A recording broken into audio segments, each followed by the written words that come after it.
Hello guys, আশা রাখি সবাই ভালো আছেন। টাঙ্গাইল কালীহাতি সখীপুরের লোকেরা দেখেন, এটা তেজপুর ব্রিজ। আমি ঐতিহাসিক একটা জায়গায় যাইতেছি, ভিডিওটাকেও টান দেবেন না, আশা করি পুরো ভিডিওটা দেখবেন। তো আজকে যাওয়া হইতেছে আমাদের নাগবাড়ি মেলায়। তো এটা টাঙ্গাইল কালীহাতি থানা অবস্থিত, নাগবাড়ি গ্রামে এক বিশাল বড় এটা মেলা আর কি। এইখানে দেখতে পাচ্ছেন, বেলা থাকতে আসলাম, সন্ধ্যা হয়ে গেছে। তো কিছুক্ষণের মধ্যে রাত নেমে আসবে ইনশাল্লাহ। তো আমার সাথে আছে যে আপনার মাহির আফ্রিদি, ফাতেমা আক্তার জান্নাত, আছে আমার ছোট ভাই রাসেল তালুকদার। মাশাল্লাহ, আমরা সবাই মিলে আসছি খুব মজা করার জন্য। আসলে কি বলবো, দেখেন দেখতে দেখতে রাত হয়ে গেল। মেলার পুরো জায়গাটা ঘোরাই দেখতে পারতেছি না এরকমভাবে। তারপরেও যা থাকার প্রয়োজন সবই আছে। মেলায় আছে নানান রকম দোকান পাট, বাহারি রঙের খেলনা, পোশাক আশাক, যাবতীয় খাবার, শীতের মৌসুমে যেটা খাওয়া হয় আর কি।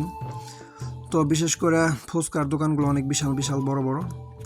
তো মেলায় অনেক লোক, যেগুলো আসলে বলার মতো পরিবেশ নাই। তো ঘোরাঘুরির পর এখন মেলা থেকে বের হইতেছি। দেখেন রাস্তাটা বোঝাই যাইতেছে না এটা রাস্তা, এত লোকজন। তো মেলা মানে একটা আনন্দ, গ্রামের ঐতিহ্য, এটা পাশাপাশি গ্রাম। তো আসছিলাম। তো এইখানে রামপুর, গান্ধীনাথ, হাতিহাটি, বল্লা, রতনগঞ্জ, এইসব এলাকার যত লোকগুলো আছে এখানে মেলার উপভোগটা সবাই নেয়। তো সবাই বলতে কিছু লোক নেয়, আমার হয়তো ভুল হতে পারে কথায়।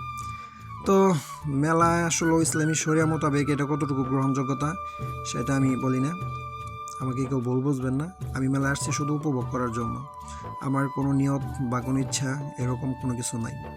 সব কিছুর মালিক তো আল্লাহ। অবশ্যই আল্লাহ আমার এখানে তৌফিক দিয়েছিল, বিদায় আমি আসছি। তো মেলা মানেই একটা আনন্দ, এই আনন্দ উপভোগ করার জন্য আসছি। তো সব কথার মূল একটাই, মুসলমান যারা আছে সবাই 5 ওয়াক্ত নামাজ আদায় করবে ইনশাল্লাহ।